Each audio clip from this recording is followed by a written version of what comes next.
तो हेलो दोस्तों, स्वागत है आप सभी लोगों का फिर से आपके अपने चैनल राइजिंग स्टार क्लासेस पर। तो दोस्तों, आज के इस वीडियो में मैं आप लोगों को क्लास 12th हिंदी के इंपॉर्टेंट ऑब्जेक्टिव टाइप क्वेश्चंस कराने वाला हूं, ठीक है। और ये प्रश्न जो है बहुत ही ज्यादा इंपॉर्टेंट है। ये रिपीटेड क्वेश्चन है, यानी प्रीवियस ईयर के पेपर में भी बहुत बार पूछा जा चुका है। तो ये क्वेश्चन हिंदी गद्य साहित्य के विकास पर आधारित है। आपके पेपर में 10 क्वेश्चन पूछा जाता है, 5 क्वेश्चन गद्य साहित्य से रहता है और 5 क्वेश्चन पद्य साहित्य से रहता है, ठीक है। तो इस वीडियो में मैं केवल आपको गद्य साहित्य पर आधारित प्रश्न बताने वाला हूं। पद्य साहित्य पर आधारित प्रश्न मैंने आपको करा दिया है। अगर आपने उस वीडियो को नहीं देखा है तो जाकर के चैनल पे देख लीजिएगा, ठीक है। तो केवल 25 क्वेश्चन मैं आपको बताऊंगा। अगर आप इन 25 क्वेश्चन को अच्छे से पढ़ लेते हैं, याद कर लेते हैं, तो आपके पेपर में इससे बाहर एक भी प्रश्न नहीं आएगा, ठीक है। तो सबसे पहला क्वेश्चन है कि सरस्वती पत्रिका के संपादक हैं। बहुत ही ज्यादा इंपॉर्टेंट क्वेश्चन है और कई बार रिपीट हुआ क्वेश्चन है, ठीक है, यानी बहुत बार पूछा जा चुका है। ऑप्शन पहला है जयशंकर प्रसाद, दूसरा है हजारी प्रसाद द्विवेदी, तीसरा ऑप्शन है महावीर प्रसाद द्विवेदी और चौथा ऑप्शन है संपूर्णानंद। तो सरस्वती पत्रिका के संपादक कौन है? महावीर प्रसाद द्विवेदी जी हैं, ठीक है। तो थर्ड ऑप्शन करेक्ट हो जाएगा।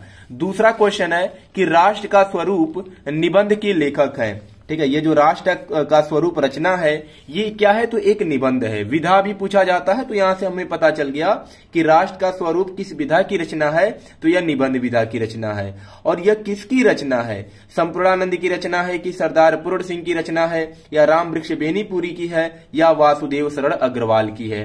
तो राष्ट्र का स्वरूप जो रचना है यह वासुदेव शरण अग्रवाल की है, ठीक है। तो चौथा ऑप्शन करेक्ट हो जाएगा। 100 अजान एक सुजान के लेखक हैं। 100 अजान एक सुजान के लेखक हैं। भारतेंदु हरिश्चंद्र जी हैं कि प्रताप नारायण मिश्र जी हैं कि बालकृष्ण भट्ट हैं या श्रीनिवास दास हैं? तो 100 अजान एक सुजान के लेखक कौन हैं? तो बालकृष्ण भट्ट हैं, ठीक है। तीसरा ऑप्शन करेक्ट हो जाएगा, बालकृष्ण भट्ट। ध्रुव स्वामिनी किस विधा की रचना है? तो ध्रुव स्वामिनी जो है यह किस विधा की रचना है? तो यह जो रचना है यह जयशंकर प्रसाद की है। अब विधा कौन सा है? तो इसका जो विधा है वह नाटक विधा है, ठीक है। तो जयशंकर प्रसाद की रचना है। यह भी पेपर में आता है कि ध्रुव स्वामिनी किसकी रचना है? तो जयशंकर प्रसाद की रचना है। और किस विधा की रचना है? तो नाटक विधा की रचना है। तो दूसरा ऑप्शन करेक्ट हो जाएगा। पांचवा क्वेश्चन पूछा गया है कि अंधेर नगरी के रचनाकार कौन है? अंधेर नगरी के रचनाकार कौन है? भारतेंदु हरिश्चंद्र हैं कि जयशंकर प्रसाद हैं कि हरिकृष्ण प्रेमी हैं या मोहन राकेश हैं? तो अंधेर नगरी जो रचना है यह भारतेंदु हरिश्चंद्र जी की है। किसकी है? भारतेंदु हरिश्चंद्र जी की। एक एक क्वेश्चन बहुत ज्यादा इंपॉर्टेंट है और रिपीटेड क्वेश्चन है, ठीक है। पिछले साल कई सारे क्वेश्चन इसमें से पूछा गया था। गोदान किस विधा की रचना है? गोदान किस विधा की रचना है? गोदान जो है यह मुंशी प्रेमचंद की रचना है और इसकी विधा क्या है? तो इसकी विधा उपन्यास है, ठीक है। गोदान जो है यह उपन्यास विधा की रचना है और इसकी रचनाकार कौन है? तो मुंशी प्रेमचंद हैं। तो 6 नंबर क्वेश्चन का कौन सा ऑप्शन करेक्ट होगा? तो पहला करेक्ट हो जाएगा, उपन्यास। 7वां क्वेश्चन है कि मेरी जीवन यात्रा किस लेखक की आत्मकथा है, ठीक है। तो इसकी विधा भी याद रखिएगा। मेरी जीवन यात्रा किस विधा की रचना है? तो आत्मकथा विधा की रचना है। ये क्वेश्चन में ही दिया है और पूछा है कि यह किस लेखक की आत्मकथा है? वियोगी हरि की है कि राहुल सांकृत्यायन की है कि राम वृक्ष बेनीपुरी की है या महादेवी वर्मा की है? तो मेरी जीवन यात्रा जो रचना है यह राहुल सांकृत्यायन की है। किसकी है? राहुल सांकृत्यायन की है। हिंदी प्रदीप पत्रिका के संपादक कौन है? संपादक से एक क्वेश्चन जरूर पूछा जाता है, ठीक है। तो हर एक इंपॉर्टेंट संपादक मैं आपको इसमें बताने वाला हूं, इससे बाहर एक भी क्वेश्चन नहीं आएगा। तो हिंदी प्रदीप पत्रिका के संपादक कौन है? आचार्य रामचंद्र शुक्ल हैं कि श्याम सुंदर दास हैं कि बालकृष्ण भट्ट हैं या गुलाब राय हैं? तो हिंदी प्रदीप पत्रिका के संपादक कौन है? तो बालकृष्ण भट्ट हैं, ठीक है। ऑप्शन तीसरा करेक्ट हो जाएगा। दीपदान नामक रचना है, तो विधा पूछा है, ठीक है। नाटक है कि भेंट वार्ता है कि लघु कथा है या एकांकी है? तो ये जो दीपदान रचना है यह राम कुमार वर्मा की रचना है और ये किस विधा की रचना है? तो एकांकी है, ठीक है। राम कुमार वर्मा की रचना है, इसके लेखक जो है वह राम कुमार वर्मा है और किस विधा की रचना है? तो यह एकांकी विधा की रचना है। तो चौथा ऑप्शन करेक्ट हो जाएगा। 10 नंबर क्वेश्चन है कि अरे यायावर रहेगा याद कि लेखक कौन है? तो पहला ऑप्शन क्या है? यशपाल, दूसरा नगेंद्र, तीसरा मुक्ति बोध या अज्ञेय। तो अरे यायावर रहेगा याद के लेखक कौन है? तो अज्ञेय है। ठीक है, कौन है? तो अज्ञेय है। चौथा ऑप्शन करेक्ट हो जाएगा। 11 नंबर क्वेश्चन है कि क्या भूलूं क्या याद करूं कि जो आत्मकथा है यह किस लेखक की आत्मकथा है? विधा इसमें बताया गया है कि क्या भूलूं क्या याद करूं किस विधा की रचना है, तो यह आत्मकथा विधा की रचना है। तो किसकी रचना, ये हमसे पूछा गया है। सुमित्रा नंदन पंत की रचना है कि डॉक्टर राजेंद्र प्रसाद की है कि हरिवंश राय बच्चन की है या अज्ञेय जी की है? तो क्या भूलूं क्या याद करूं ये जो आत्मकथा है यह हरिवंश राय बच्चन की है। ठीक है, किसकी रचना है? हरिवंश राय बच्चन की। नासिकेतोपाख्यान के लेखक कौन है? लल्लू लाल है कि सदल मिश्र है कि सदा सुखलाल है या अज्ञेय है? तो नासिकेतोपाख्यान के लेखक सदल मिश्र हैं। कौन है? सदल मिश्र। सदल मिश्र जो है यह नासिकेतोपाख्यान के लेखक हैं। हिंदी की पहली कहानी माना जाता है, बताइए किसे माना जाता है? नमक का दरोगा को माना जाता है कि उसने कहा था, इसको माना जाता है, या कफन को या इंदुमती को? तो हिंदी की जो प्रथम कहानी है या इंदुमती को माना जाता है। ठीक है, हिंदी की जो प्रथम कहानी है वह किसे माना जाता है? तो इंदुमती को हिंदी की प्रथम कहानी माना जाता है। बहुत ही ज्यादा इंपॉर्टेंट क्वेश्चन है। ठीक है, बहुत बार पूछा गया है पेपर में। फिर अगला क्वेश्चन है कि नीड़ का निर्माण फिर रचना की विधा है। ठीक है, क्या है? नीड़ का निर्माण फिर रचना की विधा है या किस विधा की रचना है? कहानी है कि यात्रा वृतांत है कि उपन्यास है या आत्मकथा है? तो नीड़ का निर्माण फिर जो रचना है यह क्या है? यह एक आत्मकथा है। ठीक है, क्या है? आत्मकथा है। आधुनिक गद्य का जनक किसे कहा जाता है? महावीर प्रसाद द्विवेदी को कहा जाता है कि भारतेंदु हरिश्चंद्र को कहा जाता है या राय कृष्ण दास को या रामचंद्र शुक्ल को? तो आधुनिक गद्य का जनक किसे कहा जाता है? तो यह भारतेंदु हरिश्चंद्र को कहा जाता है। ठीक है, किसे कहा जाता है? भारतेंदु हरिश्चंद्र जी को आधुनिक गद्य का जनक माना जाता है या कहा जाता है। ब्राह्मण पत्रिका के संपादक कौन है?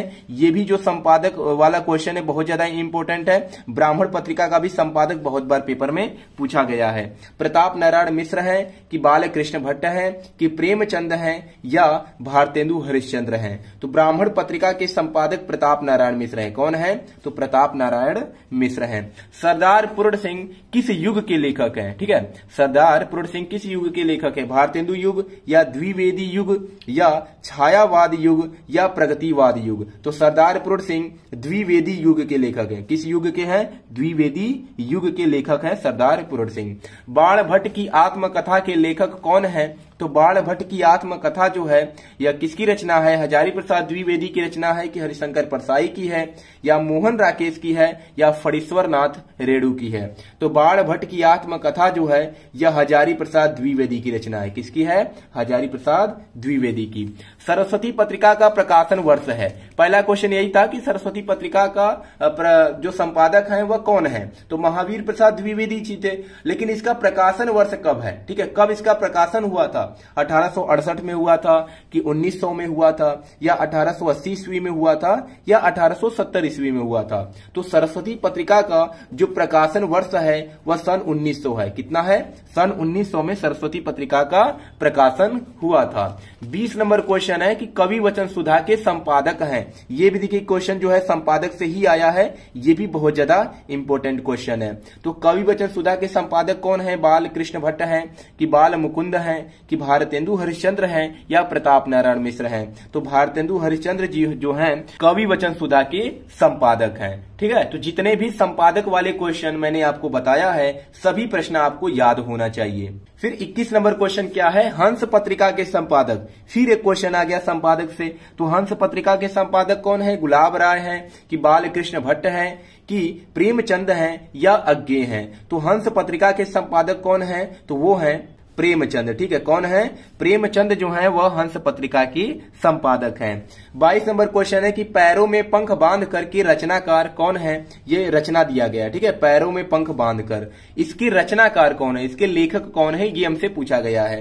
राम वृक्ष बेनीपुरी है कि हरिशंकर परसाई है या वासुदेव शरण अग्रवाल है या धर्मवीर भारती है? तो पैरों में पंख बांधकर इसके जो रचनाकार हैं वह राम वृक्ष बेनीपुरी है। कौन है? राम वृक्ष बेनीपुरी। राजा भोज का सपना के लेखक कौन है? शिव प्रसाद सितारे हिंद या इंसा अल्लाह खां या राधा चरण गोस्वामी या किशोरी लाल गोस्वामी। तो राजा भोज का जो सपना है इसके लेखक शिव प्रसाद सितारे हिंद है। कौन है? शिव प्रसाद सितारे हिंद। 24 नंबर क्वेश्चन क्या है? परीक्षा गुरु उपन्यास के लेखक है। तो परीक्षा गुरु उपन्यास के लेखक कौन है? लाला श्रीनिवास दास है। ठीक है, याद रखिएगा, बहुत ज्यादा इंपॉर्टेंट क्वेश्चन है। परीक्षा गुरु उपन्यास के लेखक कौन है? तो लाला श्रीनिवास दास परीक्षा गुरु उपन्यास के लेखक हैं। लास्ट क्वेश्चन है, वर्ण रत्नाकर की रचयिता है। प्रेमदास हैं कि विठलनाथ हैं कि ज्योतिरेश्वर हैं या गोपीचंद हैं? तो वर्ण रत्नाकर के जो रचयिता हैं, जो रचनाकार हैं, जो लेखक हैं, वह ज्योतिरेश्वर हैं। कौन है? ज्योतिरेश्वर हैं। तो दोस्तों ये 25 प्रश्न आपको याद कर लेना है क्योंकि बहुत ही ज्यादा इंपॉर्टेंट क्वेश्चन है और ये रिपीटेड क्वेश्चन, ठीक है, प्रीवियस ईयर के पेपर में बहुत बार पूछा गया है। तो अगर आप इन 25 क्वेश्चन को अच्छे से याद कर लेते हैं तो आप जो 5 क्वेश्चन पूछा जाता है आपके पेपर में उसको बहुत ही आसानी से कर लेंगे। और अगर 5 क्वेश्चन जो रहेगा उसको भी करना है तो वो पद्य साहित्य से पूछा जाता है और उसका मैंने केवल आपको 20 क्वेश्चन बताया। कितना क्वेश्चन? केवल 20 क्वेश्चन। अगर आप उन 20 प्रश्न को भी अच्छे से देख लेते हैं तो 10 नंबर आप बहुत ही आसानी से पा सकते हैं। तो वो 20 प्रश्न आपको कहां मिलेगा? तो उस वीडियो का लिंक मैं इस वीडियो के डिस्क्रिप्शन बॉक्स में दे दूंगा, जा करके उसको भी अच्छे से देख लीजिएगा और एक एक प्रश्न को याद कर लीजिएगा। ठीक है, तो अगर यहां से 25 क्वेश्चन और वहां से 20 क्वेश्चन, 45 प्रश्न अगर आप अच्छे से याद कर लेते हैं तो 10 नंबर समझिए कि आपके क्लियर हैं। ठीक है, तो चलिए मिलते हैं नेक्स्ट वीडियो में एक नए टॉपिक के साथ। तब तक के लिए धन्यवाद।